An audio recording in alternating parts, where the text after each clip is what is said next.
Afternoon, everybody. I'm a little bored today, so I decided I would go ahead and do two. This is not normal. We have volleyball tonight, and I've got all my stuff done for the day, so I can either lay down and take a nap, or I can just give you guys another one of these. So I figured I'd do a little segment here just before we get into the meat of investing about what it costs you to invest.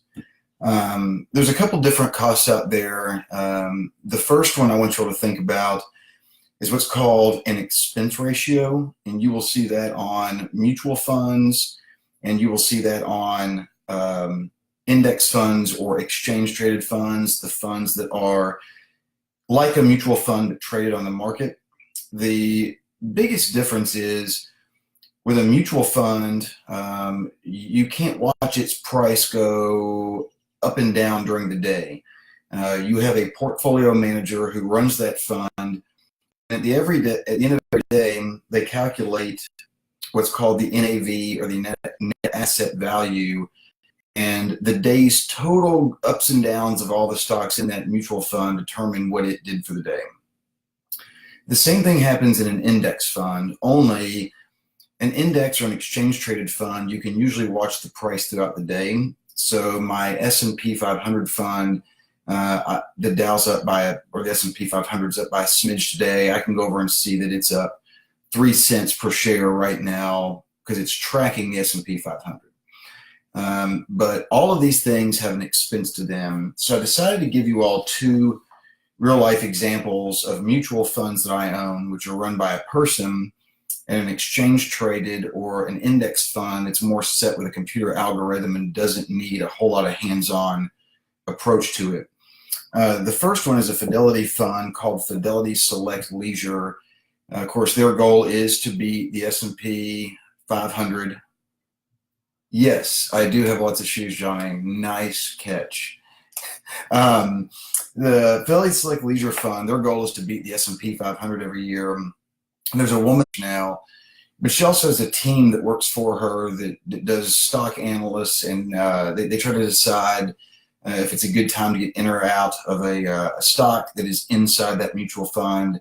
Is it worth holding anymore? Should they sell it? And the mutual fund charges you for that. And so for the Fidelity Select Leisure Fund, it has an expense ratio of 0.77%. So almost 1% of the gain every year that you earn on that mutual fund goes back to Rebecca's team. And it pays for things like advertising, making their annual statements, which are pretty good sized books, paying her staff. So that 0.77% comes out of what you made for the year, okay? That goes back to Fidelity. Now, on the flip side, I told you all about iShares being no commission to buy at all, because Fidelity has a thing with them. So if you go to buy some iShares, you don't have a commission, which is a good thing. But then this thing is set up with a computer model to just make it constantly match the S&P 500, okay? There's no work there. There is a guy that's over top of it, but he's just there to make sure that the software is doing what it should, nothing gets out of whack. And compared to Rebecca's 0.77 expense on what you would call an actively managed fund, her and her team are actively managing this, the iShares version that just mimics the S&P 500 has an expense ratio of 0.04. So 0.04% every year versus 0.77. So it's a wild swing, and that money does add up over time. Now, the other thing I can tell you about the managed fund by Rebecca is that they have what's called a 32% turnover ratio, which means that every year they turn over about 32% of their position. So almost a third of the fund every year gets sold and bought. So on these actively managed funds, they are constantly moving in and out of stuff to get the biggest return they can. But they usually don't beat the S&P 500 because, just like you and I, they incur trading costs. And the cost for them to trade in and out, in and out, in and out of stuff all year is expensive, hence 0.77 versus 0.04. Also, you will notice that with any sort of a mutual fund, except for certain cases like Fidelity funds with a Fidelity account, they have a minimum investment allowed. So one of the great foreign stock managers, a guy named Bill Nygren, he runs something called the Oakmark International Fund. And for Oakmark, it's a 1.01% expense ratio, and you must have a minimum of $2,500 to even buy into their mutual fund. Now, I'm sure if you had an account at Oakmark, they might lower that amount. The Fidelity Select Leisure through Fidelity has no minimum investment. You could buy one share, which is what I told you earlier is called net asset value. You could buy one NAV. But if you wanted to buy the Oakmark fund, you would need to spend $2,500. On the flip side, there is an index fund that tracks his investment style, and its expense ratio is 0.31 compared to Bill's 1.01. So keep in mind, this is money that you lose every year as an investor. Also, when you're buying a stock, and I'm just going to stay with Fidelity here, it's $4.95 a share. So if I buy $100 worth, $5 is 5% that I am automatically down because they add that commission into the purchase price of the stock.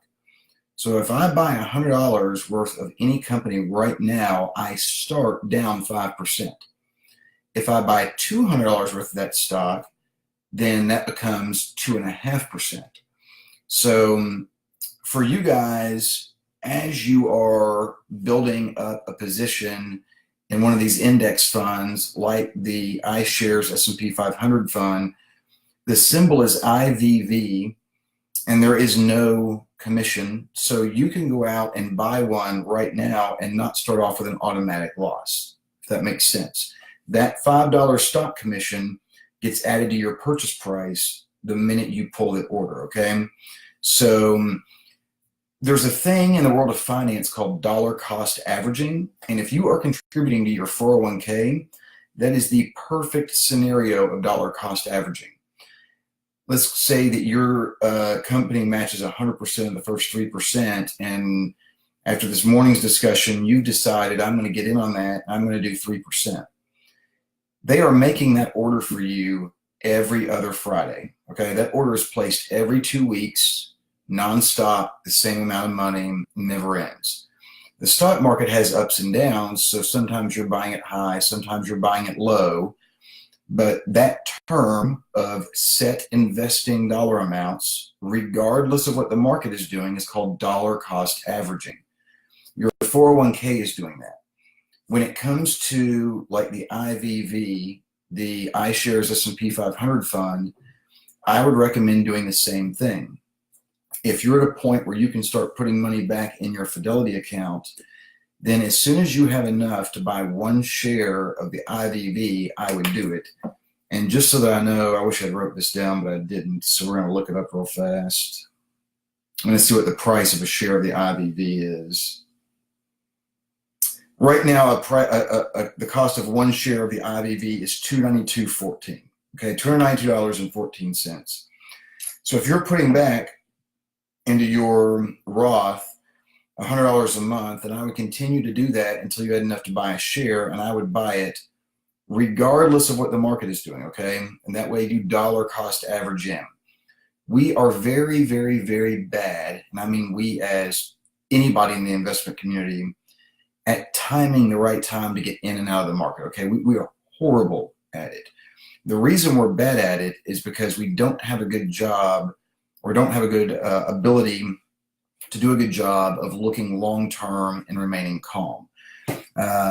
So I was going to tell you all a couple of interesting things I like.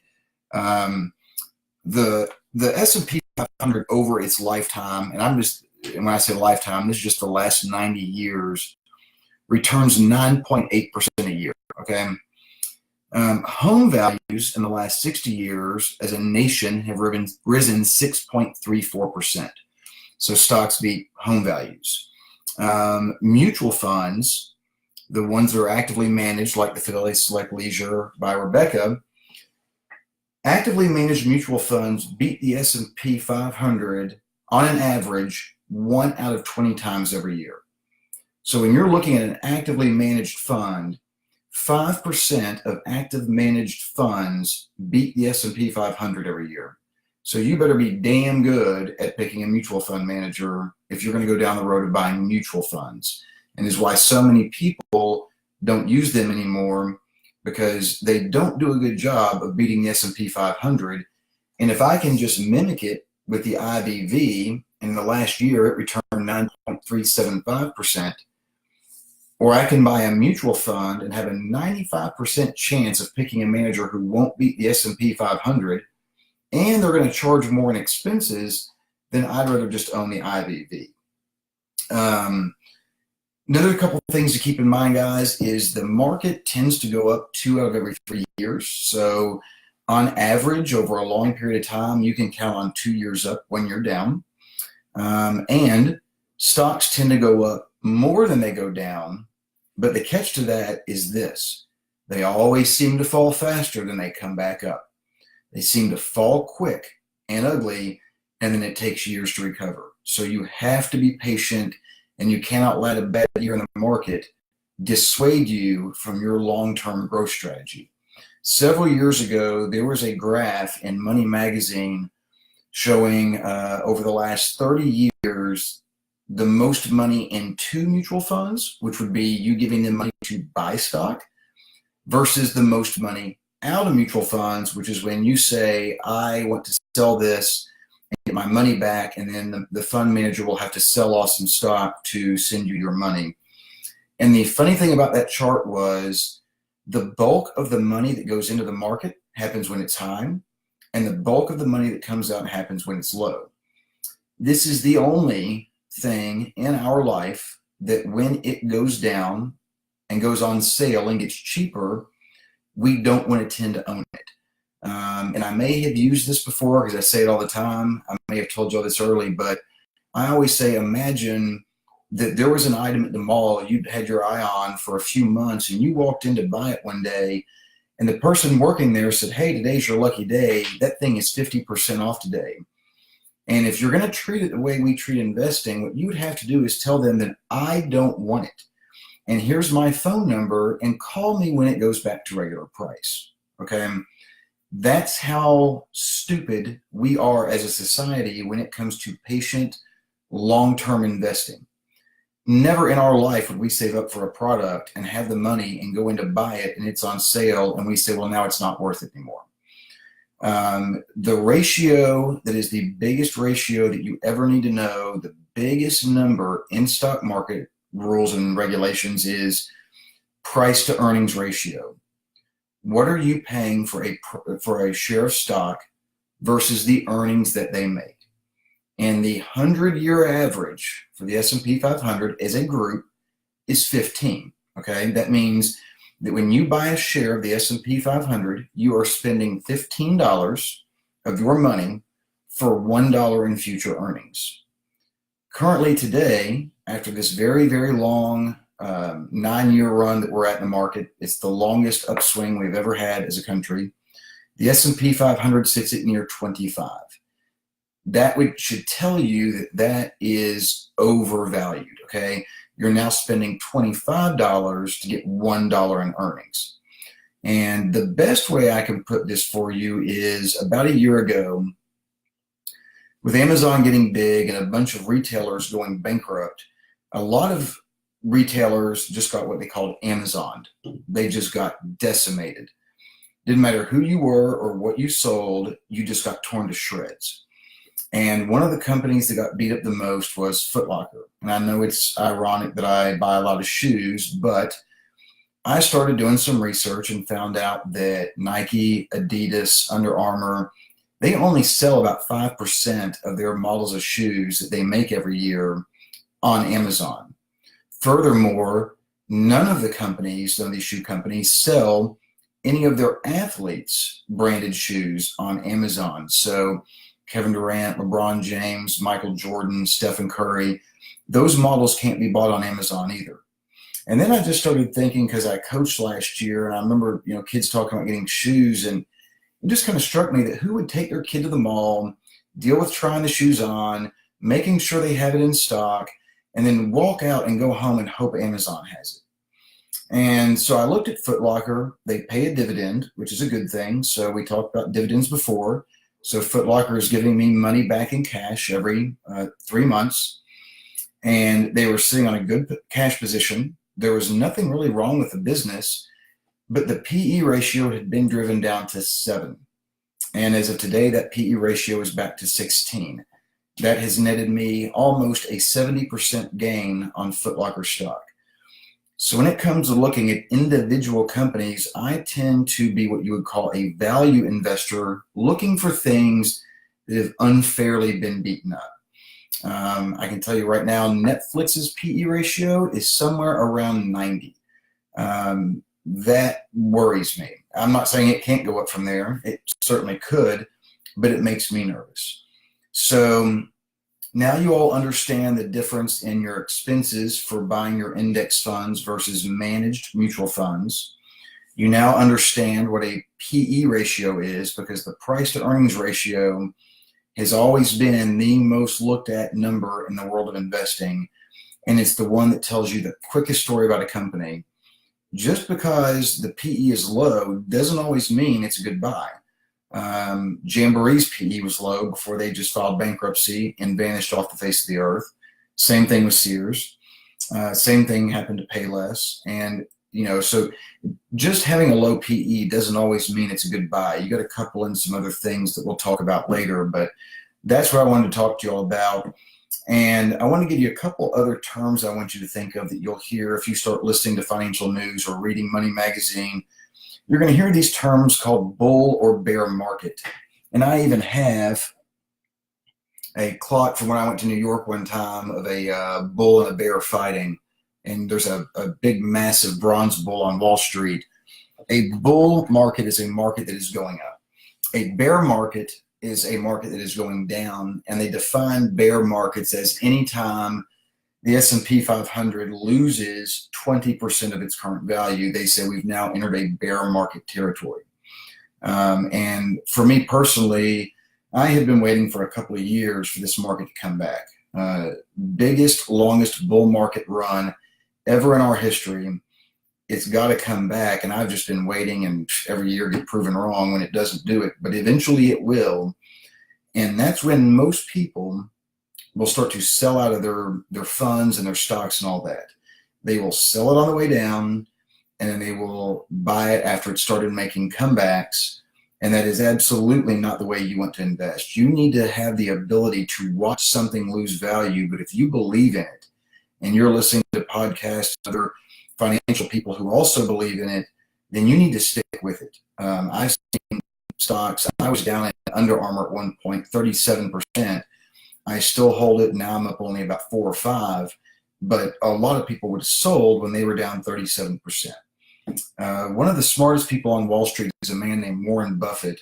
For a while, he was the richest man in the world, and he started giving his fortune away to the Bill and Melinda Gates Foundation. And he owns a company called Berkshire Hathaway, where you and I would buy stock. Warren buys entire companies, okay? And then he lets them just be them. And they are just under the umbrella of his company called Berkshire Hathaway. He keeps the management in place, the employees, everything. He owns See's Candy. He owns Pampered Chef. He owns Dairy Queen. And just the man is considered to be one of the greatest investors of our time. And a quote of his that I absolutely love and try to live by is, when everybody around you is being greedy, so think the market going up and up and up, and everybody's buying, they're being greedy, you should be fearful. And when everybody is fearful, meaning everybody's selling off everything they own, scared to death, that's when you should be greedy. And that's a really, really hard thing to do. It's very difficult in a bear market, and I've been through several, to look at your balance in your account and see that thing go down 10, 20, 25, 30%, and then have the conviction not just to not sell anything, but to keep adding to it on its way down so that you're getting things cheaper than maybe what you paid before. And I think that covered just about everything it did. The only other thing I wanted to mention is if you all stumble upon the Fox Business Channel or CNBC, the two big TV stations that talk about the stock market from the time, well, pretty much 24/7, but definitely, from the early morning till the late afternoon when the bell rings. Those people are extremely short-sighted. All they are caring about is what's going on right now today. And that's not really your point. And guys, it's my apology. I got to take this. So I'll have to pick up in a second. Hang tight.